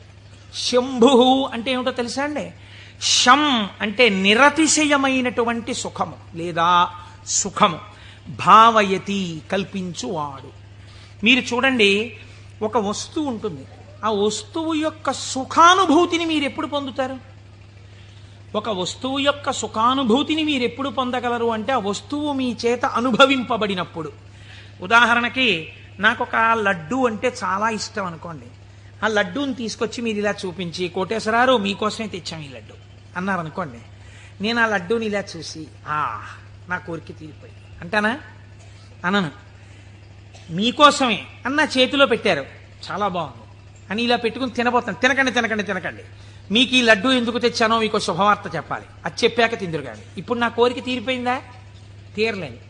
ఆయన శుభవార్త చెప్పబోతుంటే సెల్ ఫోన్ మోగింది. ఉండండి చెప్తాను అని అక్కడికి వెళ్ళి గంట సేపు మాట్లాడుతున్నాడు. లడ్డు ఇలాగే ఉంది, నేను ఇలాగే ఉన్నాను. తీరిందా? తీరలేదు. ఆయన తర్వాత వచ్చి ఏదో చెప్పి ఇప్పుడు తినండి అన్నాడు. ఇప్పుడు నేను దాన్ని తీసి ఇలా నాలుక మీద పెట్టుకుని అలా పడేశాను. గభాలన కంట్లో ఏదో పడి ఇలా అన్నాను, అది కింద పడింది. తీరిందా నా కోరిక? తీరలేదు. నాలుక మీద పడింది రెండో ముక్క, అమ్మయ్యా అన్నాను. ఇప్పుడు నా కోరిక తీరింది కదండి. వస్తువు ఉండడానికి, అది మీ అనుభూతిగా మారడానికి మధ్యలో చాలా తేడా ఉంటుంది. ఈ శక్తి మీ యందు నిలబెట్టేవాడు ఈశ్వరుడు. అందుకే ద్రాపే అంధస్సస్పతే దరిద్రం నీలలోహిత అంటుంది రుద్రాక్షరే. సుఖమునకు కావలసిన వస్తువు ఉండడం వేరు, సుఖముగా బ్రతకడం వేరు. ఒకడు కోటీశ్వరుడు ఉంటాడు, కానీ వాడు నిన్న రాత్రి మిగిలిపోయినటువంటి చద్దన్నాన్ని ఇవాళ మధ్యాహ్నం పులిసిపోయిన పెరుగుతో తింటాడు. కేవలం సుఖానుభవం కాదు. లోకములు 3 రకాలుగా ఉంటాయి. ఒక లోకము కేవలము సుఖాలు అనుభవించడానికే ఉంటుంది, స్వర్గాది లోకములు. అక్కడ దుఃఖము యొక్క స్పర్శ ఉండదు, సుఖాలు అనుభవిస్తారు. ఇంకొక లోకం ఉంటుంది, అక్కడ సుఖం అన్నది ఉండదు. ఎప్పుడు ఏడుపులు, పెడబబ్బలు, కేకలు, అరుపులు, భయంకరంగా ఉంటుంది. అది నరకం. సుఖం దుఃఖం 2 ఉంటాయి. ఓ రోజున తప్పట్లు కొట్టేస్తూ పొంగిపోతూ నేనే అంటుంటాడు, ఇంకో రోజున కుమిలిపోతూ ఏడుస్తూ ఉంటాడు. అదే భూలోకం. ఇక్కడ కొన్నాళ్ళు సుఖం, కొన్నాళ్ళు దుఃఖం. పొద్దున్న 10ంటికి సంతోషంగా ఉంటాడు, సాయంకాలం 4ంటికి ఏడుస్తూ ఉంటాడు. సుఖం దుఃఖం 2 అనుభవిస్తూ ఉంటాడు. సుఖ దుఃఖములు 2 ఉన్న భూలోకమునందు మీరున్నారు. ఇక్కడి నుంచి బాగా గుర్తుపెట్టుకోండి, మీకు 2 మార్గాలు ఉన్నాయి. ఒకటి, పూర్ణ దుఃఖమును కలిగిన లోకంలో కన్నా వెళ్ళొచ్చు, పూర్తి సుఖం కలిగిన లోకంలో కన్నా వెళ్ళొచ్చు. సుఖ దుఃఖాలు కలిగిన లోకంలోకి ఇంకా మీకు టికెట్ లేదు. అంటే మళ్ళీ ఎందుకండి ఇందులోకి? కాబట్టి ఒంటి మీద కొరడాలతో కొట్టేస్తూ మరిగిపోయిన నూనెలో ముంచేస్తూ ఏదో చీము నెత్తురు నదుల్లో ముంచేస్తూ అది కావాలా? హాయిగా సంతోషంగా పెద్దలతో కూర్చుని ఏదో ఆనందంగా ఉండడం, అమృతం తాగడం ఇలాంటివి కావాలా? అంటే లౌకికంగా కోరుకుంటే పోనీ స్వర్గం కోరుకోండి. నరకానికి ఎడదాం అనుకోకూడదంటే మీకు ఒక లక్షణం ఉండాలి. వెంటనే మీకు ఒకటి కావాలి. ఏమిటి కావాలి? పాపము చేయకుండా ఉండుట. పాపం చేస్తే కదా నరకం. కాబట్టి పాపం చెయ్యకూడదు. ఇది సంభావయతి, మంచి భావములను ఇచ్చుట. ఇది ఎలా వస్తుంది అన్నారు శాస్త్రంలో. ఇది ఎలా కలుగుతుందండి అన్నారు. దీనికి ఒక ప్రతిబంధకం ఉందండి. అంత తేలిక కాదు. శివమహాపురాణం మీ జీవితాన్ని కరెక్ట్ చేస్తుంది. మీరు చూడండి, ఒక తేలిక మాట, ఒక వెలితి మాట ఒకటి మనం మాట్లాడతాం. కోటేశ్వరారు చతుర్ముఖ బ్రహ్మగారు మేము లలాటం మీద రాసేసాడండి, రామాయణం చెప్పు, భాగవతం చెప్పు, శివపురాణం చెప్పని చెప్పేస్తారు మీరు. మా లలాటం మీద రాసేశాడు, చీకటి పడేటప్పటికీ మాకు ఎటో లాగేస్తుంది మనస్సు వెళ్ళిపోమ్మని, అందుకని మేము రామ్ పురాణానికి అంటాడు ఒకడు. అది తప్పు. అలా ఉండమని చెప్పలేదు శాస్త్రం. తిలకధారణము అన్న మాట ఎందుకు ఇచ్చారో తెలుసా అండి? మీ యొక్క ఆలోచన సరళిని మార్చుకొని గత జన్మలుగా తరువుకొస్తున్న వాసనలని జయించడానికి, మీకు పార్వతీ పరమేశ్వరుల అనుగ్రహం కలగడానికే మీరు విభూతి తీసుకుని లలాటమునందు పెట్టుకుని బొట్టు తీసుకుని ఆజ్ఞాచక్రం మీద పెట్టుకుంటారు. ఇప్పుడు పార్వతీ పరమేశ్వరులు మీ లలాటమునందు వసించి ఉన్నారు. దీనివల్ల ఏం జరుగుతుంది అంటే, లలాట లిఖితారేఖ పరిమాస్త్రం నశక్యతే. ఇది కదా సామాన్య సిద్ధాంతం. బ్రహ్మగారు రాసిన రాత మారదు. కానీ మీరు తిలకధారణం చేసి విభూతి పెట్టుకోగానే మీ ఆలోచన సరళి యందు మార్పు వస్తుంది. ఎందుకు వస్తుందో తెలుసా అండి? మీరు చూడండి, ఒక ఆయన దగ్గరికి మీరు వెళ్ళేటప్పటికీ ఇలా విభూతి పెట్టుకుని ఇంత బొట్టు పెట్టు కూర్చున్నాడు అనుకోండి, ఈయన అడిగితే కొంచెం సౌమ్యంగా చెప్తారేమో అనిపించేస్తుంది మీకు గబుక్కుని. వెంటనే ఏమీ లేకుండా కొరకొర చూస్తున్నాడు అనుకోండి, బాబా ఆయన దగ్గరికి ఎందుకు లేండి అనిపిస్తుంది. అసలు మీరు భస్మ బొట్టు కనపడేటప్పటికి సాత్విక ప్రవృత్తి ముఖంలో కనపడిపోతుంది. సరికదా? ఆజ్ఞాచక్రం మీద బొట్టు అమ్మవారి యొక్క అనుగ్రహం. అమ్మవారి అనుగ్రహం ఆజ్ఞాచక్రం మీద ప్రసరణం మొదలవగానే మీ బుద్ధి యందు ఆలోచన మారిపోతుంది. మారిపోయి మనం ఈ పని చెయ్యొద్దు, మనం ఎందుకు ఈ పాపం చేయడం, మనం ఇంక ఇవాళ నుంచి ఇది చెయ్యొద్దు, మనం పురాణానికి వెళ్ళిపోదాం, మనం శివాలయానికి వెడదాం, మనం వెంకటేశ్వరుడి గుడికి వెడదాం, ఎన్నాళ్ళు ఈ తప్పుడు పని చేస్తాం, మనం చెయ్యొద్దు అని మీ యందు ఒక పూనిక రావడం ప్రారంభం అవుతుంది. అందుకని ముందు శరీరమును అలంకృతం చేసి లోపల మనస్సుని సంస్కరించడం దగ్గరికి వెళ్ళారు. మీరు మనస్సుని జయించలేకపోతే. పెద్దలు ఏదో ఉత్తినే హాస్యాస్పదంగా పెట్టలేదండి ఇవేవిని. కనుక తిలకధారణ చేసి భస్మ పెట్టుకోమని చెప్పారు. ఇప్పుడు మీరు అలా చెయ్యడం ప్రారంభిస్తే ఏమవుతుంది? అలా చెయ్యడం ప్రారంభిస్తే మీకు దుఃఖమును స్వీకరించి దుఃఖము నుండి బయటపడతారు. ఇది చిత్రంగా ఉంటుంది. ఇప్పుడు మీకు ఎందుకు ఈ ఆలోచనలు, పాపభూయిష్టమైన ఆలోచనల వైపు ఎందుకు తిరుగుతోంది మనస్సు అంటే, దానికి రజోగుణ తమోగుణ ప్రవృత్తి ఉంది. 3 గుణాలు ఉన్నాయి లోకంలో, సత్వము రజస్సు తమస్సు. ఇది ఎప్పుడూ కూడా ఆయన అలాగే చెప్తాడు కానీ హాయిగా పనిచేసేట్టు ఎంత సుఖంగా ఉంటుంది, ఒంట్లో ఓపిక ఉన్నప్పుడు చేయాలి, ఆయనకి ఏముంది అలాగే చెప్తాడు, అలా చేస్తూ కూర్చుంటానేంటి, సుఖంగా అనుభవించు అంటుంది. ఎందుకు ఆ పురాణం, దిక్కుమాలిన పురాణం, హాయిగా టీవీ చూడు, మంచి ఎపిసోడ్ వస్తుంది ఇవాళ అంటుంది. ఈ బోధని జయించగలగడానికి ఈ త్రిగుణములు బాధాకరములు. మీరు ఉన్నతిని పొందకుండా బాధిస్తున్నాయి. ఉన్నతిని పొందకుండా బాధించేటటువంటి త్రిగుణముల యొక్క బాధ నుంచి మీరు బయటపడడానికే మీరు సంసారం అనే కొత్త బాధనించుకున్నారు. సంసారం బాధ అండి. సంసారం సాగరం దుఃఖం. సంసారం అంత తేలికని శాస్త్రం చెప్పలేదు. అందులో తరించడానికి చాలా కష్టం, దాని మార్గం తెలియాలి. మరి బాధపోవడానికి బాధలోకి ఎందుకండి? మళ్ళీ బాధపోవడానికి సుఖంలోకి వెళ్ళాలి. బాధపోవడానికి బాధలోకి వెళ్ళమంటున్నారు ఏమిటి మీరు అంటే? నేను మళ్ళీ ఒక ఉపమానం చెప్తాను మీకు కడుపు నొప్పిగా ఉంది, అజీర్తి చేసింది. అజీర్తి చేసి కడుపు నొప్పిగా ఉండడం బాధ. ఈ బాధ పోవడానికి మీరు ఇంకో బాధ స్వీకరించారు. ఏమిటది? ఆమదం తాగడం. ఆమదం తాగడం సంతోషంగా ఉంటుంది ఏంటి? ఎవరికన్నా ఆమదం తాగడం బాధే. కానీ మరి బాధతో కూడినటువంటి ఆమదము త్రాగుట అన్నది ఎందుకు చేశారు? కడుపు నొప్పి అజీర్తి అన్న బాధ నుంచి విముక్తమగుట కొరకు. సత్వరజస్తమో గుణములన్న 3 గుణముల నుంచి బయట పడడానికే సంసారములోకి ప్రవేశించి సుఖములు అనుభవించి, ఈ సుఖములు సుఖములా అన్న ప్రశ్న వేసుకుని ఈ సుఖములు సుఖములు కావు, నిజమైన సుఖము ఈశ్వరుడే అన్న లక్షణాన్ని ఏర్పరచుకుని వైరాగ్య సంపత్తిని పెంపొందించుకోవడం, దాని వలన ఇంకా ఇంద్రియములు మనస్సు చెలించని స్థితికి వెడతాడు. ఇంద్రియాల్ని గెలవడం కాదు, మనస్సు కదలని స్థితికి పూర్ణ వైరాగ్యం అని పేరు. మీరు చూడండి, గాలి వెళ్ళిపోతూ మల్లెపూల మీద గెడుతుంది, నేను మల్లెపూల మించి వస్తున్నానని పొంగిపోదు. అశుద్ధం మీద గెడుతుంది, చిచి నేను అశుద్ధం మీదకి వెళ్ళానని బాధపడదు. దేని మించి వెళ్ళినా గాలి గాలిగానే ఉంటుంది, దానికేం బాధ లేదు. అలాగే పూర్ణ వైరాగ్యం పొందినవాడు ఇదంతా ఈశ్వర లీల అంటాడు. కానీ ఈ మాట అనడం చాలా కష్టం. అంత వైరాగ్యం రావడం కూడా ఈశ్వరానుగ్రహం. ఈ వైరాగ్య సంపత్తి చేత శాశ్వత సుఖస్థానమైన ఈశ్వరుడు ఎందుకు కలిసిపోతాడు. అప్పుడు వాడికి ఇంకా ఊర్ధ్వలోకం లేదు, అధోలోకం లేదు, పైన స్వర్గం లేదు, కింద నరకం లేదు. ఇక మళ్ళీ పుట్టవలసిన అవసరం లేని మోక్ష స్థితిని పొందుతాడు. ఇలా పొందడానికి శంభు అనుసంధానం చేసుకుంటూ ఉండాలి. శివుడి పాదాలు మీరు గట్టిగా పట్టుకున్నారనుకోండి, శివాష్టోత్తరం చదువుకుంటున్నారనుకోండి, భస్మధారణ చేశారనుకోండి, బొట్టు పెట్టుకున్నారనుకోండి, ఏమీ చేతకాకపోయినా కూర్చున్న నామాలు చెప్పడం మొదలుపెట్టారనుకోండి, మీకు తెలియకుండా మీలో ఒక రకమైనటువంటి మార్పు ప్రారంభమైపోతుంది.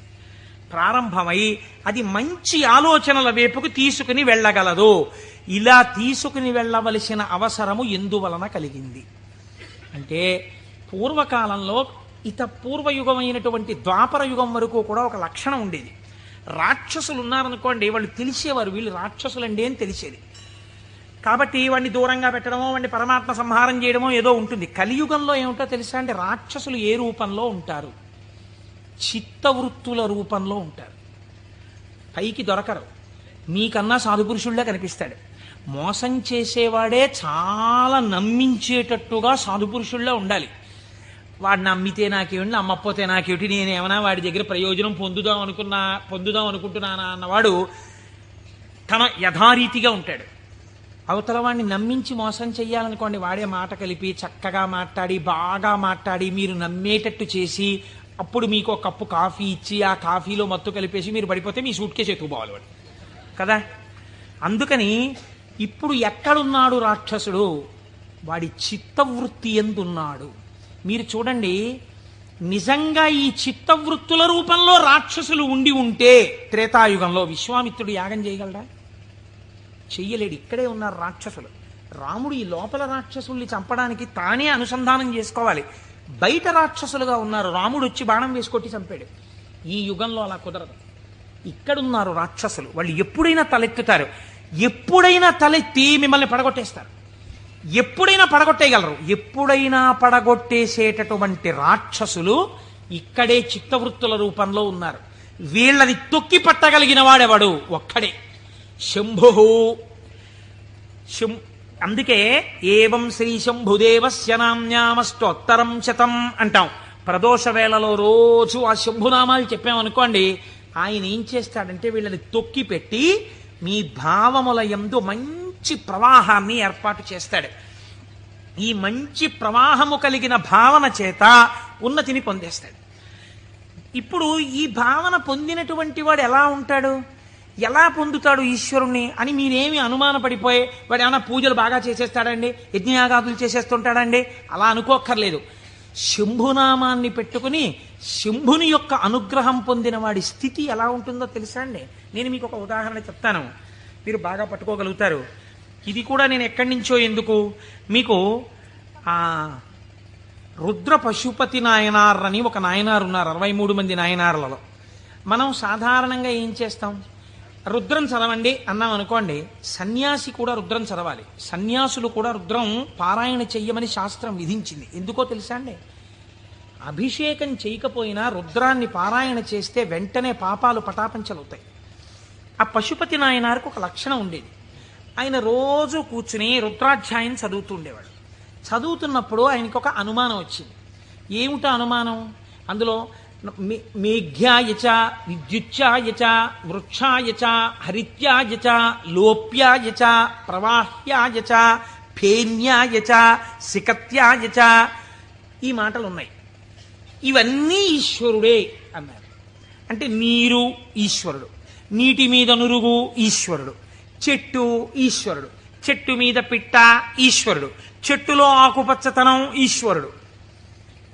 మనం ఏం చేస్తాం? మేము అభిషేకం చేయించుకుంటున్నామండి అని వెళ్ళి కూర్చుంటాం. శివాలయంలో ఉన్న అర్చక స్వామి ఏదో మహన్యాసం అని చెప్పి నారుద్రో రుద్రమత్య ఎత్తుని పాప ఆయన మహన్యాసం చేయిస్తాడు. చేయించిన తర్వాత మీరేవో పాలు పెరుగు పంచదార పళ్ళరసాలు పట్టుకెడతారు. ఆయన రుద్రాధ్యాయం చదువుతూ పోసేస్తాడు. పోసి అభిషేకం చేస్తుంటాడు. మీరేం చేస్తారు? మీకు అది ఏమిటో తెలియదు కదా, అర్థం కాదు. అర్థం కాకపోవడం వల్ల తేలిగ్గా వచ్చేది ఏంటంటే నిద్ర. కాబట్టి చాలా అమరికగా మనకి దొరికేది ఏమిటంటే బ్రహ్మదండం మహర్షులకు ఎలా ఉంటుందో అలా మోచేతిని తొడకి పెట్టి ఈ చేతిని ఇలా పెట్టి చక్క చెంప చేస్తే చాలు, అలా పడుకోవచ్చు, నిద్రపోతాడు. మళ్ళీ ఆయన ఎక్కడో గంట ఏదో కొడతాడు, కొడితే తెలివి వస్తుంది. తెలివి వచ్చాక మళ్ళీ పాపం తాపత్రయం ఉండదని నేను అన్నాం. మళ్ళీ ఓసారి లేచి ఏదో చేస్తున్నాడు, అల్లరవుతోంది మళ్ళీ అని చెప్పేసి కాసేపు మళ్ళీ పడిపోతాడు. దీని వలన ఏమైనా ప్రయోజనం ఉందా? మీరు చేసిన అభిషేకమునందు నేను ఇలా అడిగానని మీరు ఏమనుకోకండి, నన్ను మన్నించండి. ఒక మెట్టు పైకెక్కడానికి కాలు ఇలా ఏమైనా లేచిందా మీకు ఉపాసనలో? అంటే నేను అభిషేకం చేయించుకోవద్దని, శివాలయానికి వెళ్ళొద్దని నేను చెప్పట్లా, చేయించుకోవాలి అరిష్టం పోవడానికి. కానీ మీ ఉపాసనలో మీరు మెట్టు ఎక్కారా? కాదు కదా. ఇది రుద్రం పారాయణ చేయడం అంటే ఇది. ఆయన అన్నాడు, ఆ నాయనారు ఆయనకు ఒక చిత్రమైనటువంటి ఆలోచన వచ్చింది. ఆయన తిరుమలయార్ అనబడేటటువంటి ప్రాంతంలో ఉండేవాడు. ఆయన ఈ రుద్రం చదివి చదివి చదివి చదివి అన్నాడు, ఆకాశం ఈశ్వరుడు, మేఘం ఈశ్వరుడు, నీరు ఈశ్వరుడు, నురుగు ఈశ్వరుడు, చెట్టు ఈశ్వరుడు, పిట్ట ఈశ్వరుడు. కాబట్టి నేను ఇంట్లో కూర్చుని ఇవన్నీ చెప్తుంటే ఉపయోగం ఏంటి? నేను ఈశ్వరుడిలో చేరిపోయి ఈశ్వరానుభూతిని పొందుతానన్నాడు.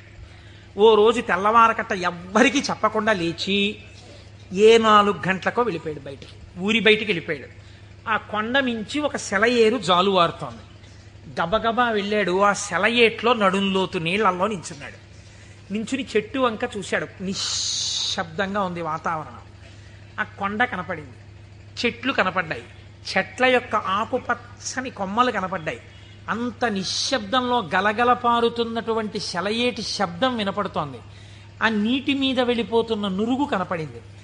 ఆయన వెంటనే ఆ ఒంటికి తగిలిన చల్లతనంలో ఈశ్వరుడు కౌగిలించుకున్న అనుభూతిని పొందాడు. ఇవి ఈశ్వరుడు కదా, నేనిప్పుడు ఈశ్వరుడిలో ఉన్నాను నీటిలో. కాబట్టి నేను నా కళ్ళతో చూస్తున్న మేఘం ఈశ్వరుడు, నేను మొలలోతులో ఉన్నది ఈశ్వరుడు, ఇలా వెడుతున్నది ఈశ్వరుడు, నేను చూస్తున్న ఆ కదులుతున్న ఈశ్వరుడు. నాకు ఇంట్లో చదువుతున్నప్పుడు అలా బిగిసిపోయినట్టుగా ఉన్న ఈశ్వరుడు కనపడేవాడు.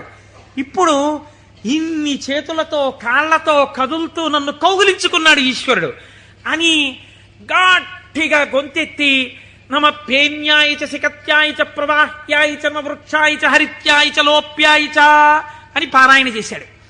ఆ పారాయణ చేస్తూ ఆనందం అనుభవించేసి బయటికి రాలేక బయటికి వచ్చేవాడు.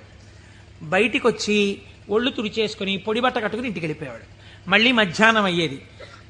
ఆ చెరువు దగ్గరికి వెళ్ళి సంధ్యావందనం చేసుకుంటాననేవాడు. మళ్ళీ వెళ్ళిపోయేవాడు. వెళ్ళిపోయి మళ్ళీ అందులో నించునేవాడు. మళ్ళీ శివుడు అబ్బా కదులుతున్నాడు. అవుగో అవే ఆయన చేతులు, నా స్వామి ఇలా ఇలా అంటున్నాడు, చేతులు ఊపుతున్నాడు, రా రా రా అని పిలుస్తున్నాడు, అవే కొమ్మల రూపంలో ఊగుతున్నాయి. నా స్వామి ఇదిగో ప్రవహిస్తున్నాడు. నా స్వామి వేదం ఋషులకి చెప్పినప్పుడు ఇలాగే వినపడి ఉంటుంది, అదిగో ఝరి శబ్దం వినపడుతోందన్నాడు. మొన్న మేము తిరుమల వెళ్ళి పాండవుల తీర్థం కింద దగ్గర కూర్చుంటే వెనకాతల నుంచి నదీ ప్రవాహం వెడుతుంటే చప్పుడు వచ్చింది. కాసేపు ఆగి మీరు ఆ శబ్దాన్ని వినండి అన్నాను నేను. ఆ వినండి అనడం వెనకాతల నా భావన అదే. ఇప్పుడు ఈశ్వరుడు చెప్తున్నటువంటి వేదం ఋషులకు ఎలా చెవుల్లో వినపడిందో అలా నాకు ఈశ్వరవాణి వినపడుతోంది అన్నాడు. మళ్ళీ నిలబడిపోయాడు. మళ్ళీ నమ సోమాయ చ రుద్రాయ చ నమ స్తామ్రాయ చ అరుణాయ చ నమ శంగాయ చ పశుపతయే చ నమ ఉగ్రాయ చ భీమాయ చ అంటూ మళ్ళీ రుద్రం చదువుతూ మళ్ళీ అంతటా ఈశ్వరుడే నన్ను గట్టిగా పట్టుకున్నాడు నీళ్లలోని. అదే ఈ చల్లతనం. ఎంత చల్లగా ఉంటాడో మా స్వామి. ఒంటి నిండా చల్లటి పాములు, చంద్రమౌళి, ఆ గంగా చల్లగా ఉంటాడు కదా, చల్లగా నన్ను పట్టేసుకున్నాడు. బాబోయ్ ఎంత గట్టిగా పట్టుకున్నాడో అన్నాడు. నీళ్లల్లో మునిగానం లేదు, ఈశ్వరుడు నన్ను గట్టిగా పట్టుకోవడం వల్లే నాకు ఇంత చల్లగా ఉందన్నాడు. ఈశ్వరుడు పట్టుకోవడం వల్ల అబ్బా నాకు ఎంత సంతోషంగా ఉందో అన్నాడు. ఈ సంతోషంలో రుద్రం చెప్తున్నానన్నాడు. అవుగో ఇలా చేతులు ఊపుతున్నాడన్నాడు. అంత ఈశ్వరుణ్ణి చూస్తున్నాడు. చూస్తూ పొంగిపోతూ ఆ రుద్రం తడబడిపోతూ చెప్పేవాడు. మళ్ళీ పైకి వచ్చేవాడు, పొడిబట్ట కట్టుకునేవాడు, వెళ్ళిపోయాడు. మళ్ళీ బాగా చీకటి పండించేవాడు. ఒక్కసారి అక్కడ కూర్చుని జపం చేసుకుంటానని మళ్ళీ వెళ్ళేవాడు, మళ్ళీ నీళ్ళల్లో దిగేవాడు. మళ్ళీ ఈశ్వరుడు గట్టిగా పట్టుకున్న అనుభూతి పొందేవాడు, మళ్ళీ రుద్రం చెప్పేవాడు. ఇది కొన్నాళ్ళు అయిపోయిన తర్వాత ఏమైందంటే, తను అలా అడుగులేసి ఎడుతుంటే గాలి ఇలా తగిలేది. కాళహస్తి నుంచి వాయులింగ రూపుడైన నా స్వామి వచ్చి నన్ను ఒక్కసారి ఇలా పిలిచి, కోటేశ్వరరావు ఒకసారి పలకరిద్దామని వచ్చాను కాళహస్తి నుంచి అంటున్నాడు. అమ్మా స్వామి తగిలాడు ఇక్కడ, అబ్బా స్వామి నమస్కారం అంటున్నాడు. ఇప్పుడు ఎక్కడ లేడు ఆయనకి. అలా వెడుతూ పైకి చూశాడు, అబ్బో అనంతంగా పెరిగిపోయిన నా స్వామి ఆకాశ రూపంలో కనపడుతున్నాడని మళ్ళీ నమస్కారం చేసేవాడు. కపర్దీ నమ కపర్దినీచా అనేవాడు. ఇలా రాను రాను రాను రాను ఏమైపోయిందంటే, ఎవరు కనపడినా ఆయనకి ఈశ్వరుడే కనపడేవాడు. ఆఖరికి పరిగెత్తి పారిపోతూ దొంగ కనపడేవాడు. నమ చోరాయచ, పరిగెత్తుతున్న దొంగలో నా స్వామి కనపడుతున్నాడు అనేవాడు. మరి అంతేగా చెప్పింది రుద్రం. ఇలా అంతటా ఈశ్వర దర్శనం చేసి ఎక్కడ పడితే అక్కడ ఆగిపోయి నమస్కారం చేయడం అలవాటైపోయింది. ఈ అలవాటైపోతే శంకరుడు అన్నాడు, ఇక నేను తప్ప ఇంకొకటి కనపడని నీకు నాలోకే తీసుకోవాలని తనలోకి తీసేసుకున్నాడు. శివుడిలో ఏకమైపోయి తాను శివుడైపోయాడు. ఇప్పుడు చెప్పండి, భావన చేత మోక్షాన్ని పొందాడా లేదా? రుద్ర పశుపతి నాయనారని ఆయనకి పేరు. 63 మంది నాయనార్లలో ఆయన ఒకరు.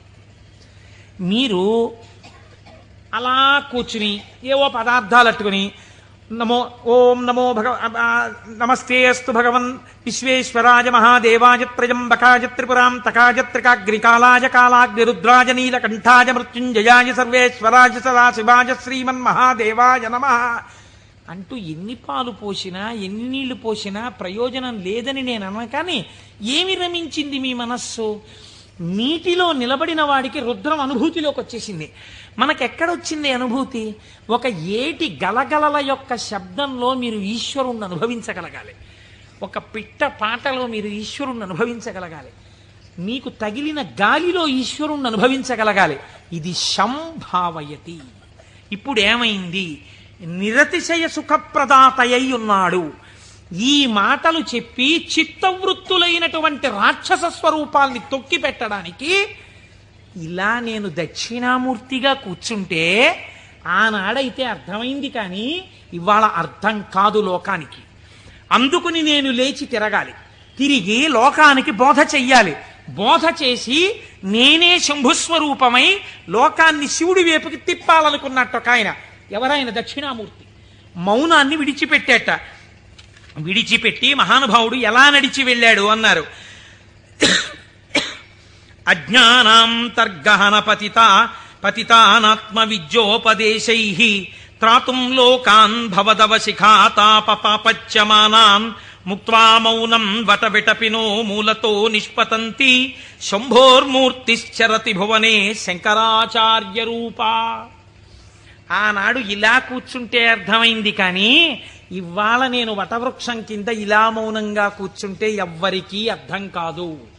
వీళ్ల చిత్తములలోనే ఉన్న రాక్షసులను తొక్కి పెట్టడానికి నేనే వెళ్ళి నలుచెరగులా నేనే తిరిగి నేనే నిలబడి వీళ్ళు ఏ స్థాయిలో ఉన్నా వాళ్ళని ఉద్ధరించడానికి కావలసిన స్తోత్రముల దగ్గర నుంచి భాష్యముల వరకు ఇద్దామని ఆ దక్షిణామూర్తి మౌనమును విడనాడి ఈ భూమండలము మీద శంకరాచార్య రూపముగా తిరిగారట.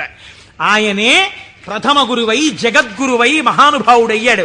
శివానందలహరి, సౌందర్యలహరి, బ్రహ్మసూత్ర భాష్యం దగ్గర నుంచి ప్రస్థానత్రయ భాష్యాల వరకు ఇచ్చారు. ఇహమునందు ఐశ్వర్యము కావాలంటే కనకధార వరకు ఇచ్చారు. అటువంటి శంకరాచార్యుల వారి దగ్గర ప్రారంభమైన గురు పరంపర నేటి మా గురువుల వరకు కొనసాగుచునే ఉన్నది. ఆ గురువాక్య శ్రవణమే నా లోపలనున్న రాక్షసులను తొక్కి పెట్టగలిగినటువంటి శక్తి స్వరూపము.